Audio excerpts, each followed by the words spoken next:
안녕하세요. 우리 사랑부 가족들 반갑습니다.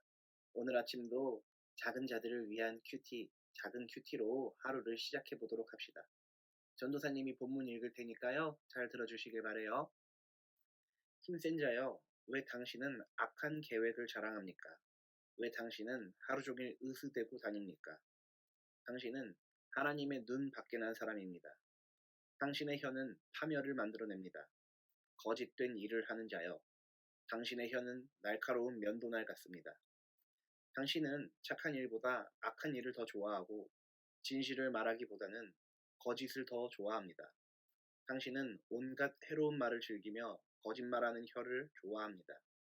하나님께서 반드시 당신을 영원히 망하게 하실 것입니다. 그분이 당신을 낚아채어 집 바깥으로 내어 쫓으실 겁니다. 그분이 살아있는 사람들의 땅에서 당신을 뿌리째 뽑아버릴 것입니다. 아멘. 예, 우리 사랑부 가족들 오늘 본문 한번 읽어보셨어요? 왠지 무섭지 않으세요? 왠지 찔리는 것도 좀 있는 것 같고, 마음이 좀 그렇게 편하지만은 않은 본문인 것 같아요. 그러나 오늘 하나님께서는 이 본문을 통하여 우리에게 새로운 희망을 주시고 싶어 하시는 것 같아요. 왜 그런지 전도사님이 앞에 있는 구절부터 한번 읽어볼게요. 힘센 자여, 왜 당신은 악한 계획을 자랑합니까? 왜 당신은 하루 종일 으스대고 다닙니까? 당신은 하나님의 눈 밖에 난 사람입니다. 아멘. 힘이 센 자, 뭐 돈이 많거나 권력을 가지고 있거나 이런 사람들이겠죠. 그런 사람들이 악한 계획, 나쁜 계획을 자랑하냐고 오늘 시편의 저자는 묻고 있어요. 왜 당신은 하루 종일 으스대고 다니냐고, 자신이 가지고 있는 재산이나 권력 같은 것을 자랑하고 다니냐고 물어보고 있습니다. 몰라서 물어봤을까요? 왜 그러고 다니냐고 알지 못해서 물어봤을까요? 그렇지 않죠? 그렇게 하지 말라고 이야기하는 거죠. 왜냐하면 당신은 하나님의 눈 밖에 난 사람입니다. 라고 이야기했는데 당신은 하나님의 눈 밖에 나서 그렇게 으스대고 다니고 하루 종일 악한 계획 자랑하고 이러고 다니면 하나님께서 당신을 끝까지 저주하실 것이라고 경고하고 있는 거예요. 그러면 우리는 어떻게 해야 될까요? 이 본문을 읽게 된 우리는 어떤 마음을 가져야 할까요? 좋은 계획을, 선한 계획을 자랑해야겠죠. 사람을 살리는 계획을 자랑해야겠죠. 하나님을 높이는 계획을 자랑해야겠죠. 우리는 언제나 으스대고 다녀야 할까요? 그렇지 않습니다. 늘 겸손하고 착한 마음 가지고 살아야겠죠. 사람들 속성 가운데 으스대길 좋아하고 뽐내기 좋아하고 소리 지르는 거 좋아하고 이런 사람들은 하나님의 눈 밖에 난 사람들이라고 오늘 성경은 이야기하고 있어요. 하나님의 눈동자가 우리 여러분들을, 저를 지금도 계속 주시하고 계심을 여러분 믿으세요. 그리고 하나님의 눈 밖에 나려고 하시지 마시고 하나님의 눈 안에 들어서 정말로 하나님이 여러분들을 눈동자처럼 지켜주시기를 예수님 이름으로 축복해요. 다음에 있는 구절 전도사님이 한번 읽어보죠. 당신의 혀는 파멸을 만들어냅니다. 거짓된 일을 하는 자여. 당신의 혀는 날카로운 면도날 같습니다. 아멘. 이 힘센 자들, 악한 계획을 자랑하고 늘 으스대는 사람들의 특징은 그들의 혀가 파멸을 만들어낸다는 거예요. 이 혀가 아니고요. 말이겠죠. 당신의 말은 당신과 대화하고 당신과 이 대화를 나누는 사람들을 언제나 파멸을 만들어내길 좋아한다는 거예요. 무슨 뜻일까요? 그 사람들 입안에는 아첨이 있고요. 그 사람들 입안에는 거짓이 있고요. 그 사람들 입안에는 거짓된 계획이 있는 거예요. 악한 계획이 있는 거예요. 그래서 사람들이랑 모이면 수근수근 남의 욕하기 바쁘고요. 편당 갈라서 네 편 내 편 나눠서 싸우는 거 좋아하고요. 이런 사람들에게 경고의 메시지를 날리는 거예요. 그러면 반대로 우리는 어떻게 해야 될까요? 우리의 혀는 사랑을 만들어내야겠죠. 우리는 거짓된 일이 아니라 참된 일을 해야겠죠. 우리의 혀는 면도날처럼 날카로운 것이 아니라 사람들을 품고 따뜻하게 안아주는 그런 보드라운 이불 같은 말을 해야겠죠. 우리 사랑하는 사랑부 가족들 그리고 저 또한 이런 사람이 될 수 있기를 예수님 이름으로 축복합니다. 다음 구절 전도사님 한번 읽어볼게요. 당신은 착한 일보다 악한 일을 더 좋아하고 진실을 말하기보다는 거짓을 더 좋아합니다. 당신은 온갖 해로운 말을 즐기며 거짓말하는 혀를 좋아합니다. 아멘. 이 이런 여기 성경에서 말하는 악한 사람들의 특징이 있어요. 그 악한 사람들이랑 함께 다니는 무리들을 보면요. 다 악해요. 대부분 악해요. 그러니까 유유상종이라고 비슷한 사람들끼리 모이나 봐요.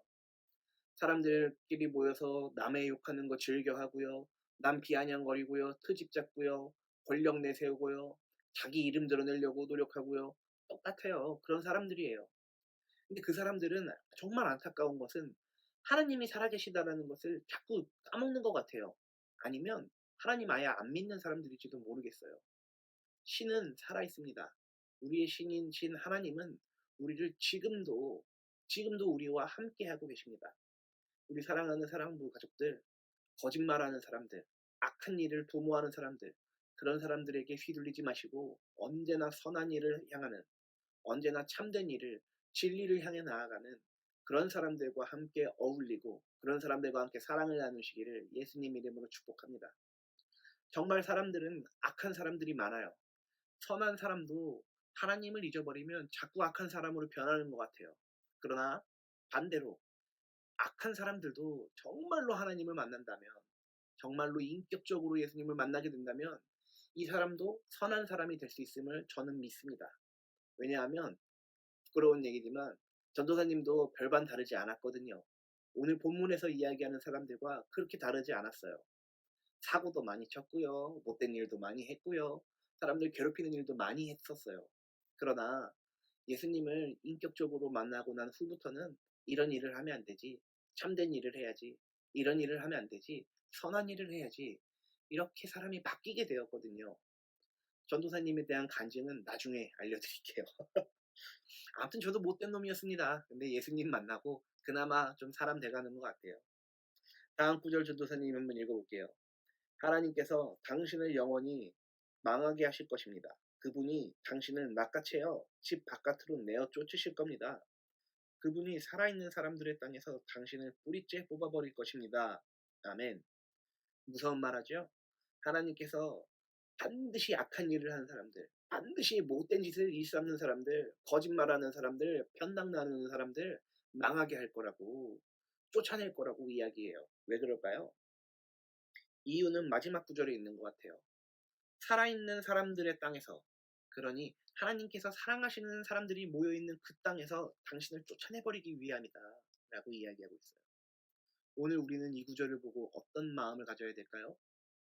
우리가 하나님이 사랑하시는 사람들, 하나님께서 예의주시하고 계시는 사람들, 그 사람들 가운데서 거짓말 퍼뜨리고 헛소문 나르고 편당 나눠서 사람들끼리 싸우게 하고 갈등을 일으키게 하고 이렇게 하지 말라는 이야기고요. 두 번째, 혹시 그런 마음을 가지고 있는 사람, 자기가 악한 일을 도모하고 있는 사람이라도 하나님을 만나서 어제 다윗의 회개처럼 진정으로 회개하고 돌아서면 그 사람에게도 기회가 주어진다라는 이야기예요. 그 사람에게도 하나님의 사랑을 받을 자격이 있음이 분명하다라는 얘기예요. 그러니 혹시 악한 마음을 품고 있는 우리 사랑부 가족들 없겠죠? 그런 친구들 있다면 하나님 앞에 회개하고 반드시 돌아서시길 바래요. 예수 믿길 바래요. 그래서 새로운 사람으로 거듭나시게 되기를 예수님 이름으로 축복합니다. 전도사님이 얘기했던 것처럼 전도사님도 예수님 만나고 나서 인생에 많은 변화가 찾아왔어요. 예수님 만나고 나서는 전도사님이 자랑하고 있던 것 아무것도 쓸모없다라는 것을 깨달았기 때문에 그래요. 그래서 예수님이 나를 따르라 말씀하셨을 때 예 주님 뭐 별말 없이 순종하며 따랐던 것 같아요. 우리 사랑하는 사랑부 가족들도 예수님 만나고 우리의 인격이 변화되길 축복합니다. 우리가 요즘에 봉헌 찬송하는 거 있잖아요. 하나님의 꿈이 나의 비전이 되고 예수님의 성품이 우리의 인격이 되고 성령님의 권능이 우리의 능력이 되길 원하고 바라고 기도한다고 찬양하잖아요. 근데 그 찬양의 가사의 의미를 진짜로 마음을 담아 진심으로 찬양하고 계세요? 아니면 그냥 습관처럼 흥얼흥얼 하세요? 정말로 하나님의 비전과 예수님의 성품과 성령님의 권능을 사모하는 저와 여러분들이 다 될 수 있기를 예수님 이름으로 축복해요. 전도사님도 되게 많이 하고 돌아서려고 노력할게요. 날마다 새 사람 됩시다 우리. 기도할게요. 기도손, 기도는 악한 일을 사람들에 대한 하나님의 메시지 이 경고의 말씀을 잘 새겨 들었습니다. 주님, 혹시나 우리가 알지 못하는 사이에 악한 일을 도모하고 있다면 이 시간 우리가 회개하여 다시 주님께로 돌아서게 하여 주시옵소서. 오직 하나님의 비전이 우리의 비전이 되고 예수님의 성품이 우리의 인격이 되고 성령님의 권능이 우리의 능력이 되기를 원하고 바라고 기도하는 그런 착한 사랑도 선한 일을 즐겨하고 사랑의 말을 혀에 담아 사람들을 품어줄 수 있는 따뜻한 사람들 다 되게 하여 주시옵소서. 그래서 우리가 하나님이 바라시는 일들, 하나님이 원하시는 일들, 하나님의 눈밖에 나는 사람들이 아니라 하나님이 예의주시하는 사람들 다 되게 하여 주시옵소서. 감사와 찬양을 주님께 올려드립니다. 모든 것을 의탁드리며 살아계신 예수님의 이름으로 축복하며 기도했습니다. 아멘. 네, 감사합니다. 하나님, 오늘 하나님 생각을 좀 많이 하는 것 같아요. 하나님께서 우리에게 바라시는 일들이 있으실 텐데, 하나님께서 우리에게 원하시는 방향이 분명히 있으실 텐데, 이런 생각 많이 했는데, 오늘 말씀 읽어보니까 우리가 혹시 악한 일에 서 있다면 선한 일을 하려고 노력을 해야 될 것이고, 혹시 거짓말을 했다면 참된 진리의 말을 하기 위해서 노력해야겠다. 이런 생각 많이 했네요. 우리 사랑하는 사랑부 가족들도 큐티를 통해서 날마다 새로워지길 축복합니다. 네, 그럼 3월 2일 오늘 시편 52편 큐티는 여기서 맺도록 하고요. 우리 내일 아침에도 시편 53편으로 다시 만나도록 하죠. 작은 큐티, 작은 자들을 위한 큐티 사랑해주셔서 감사해요. 네, 그럼 내일 뵙시다. 여러분 안녕.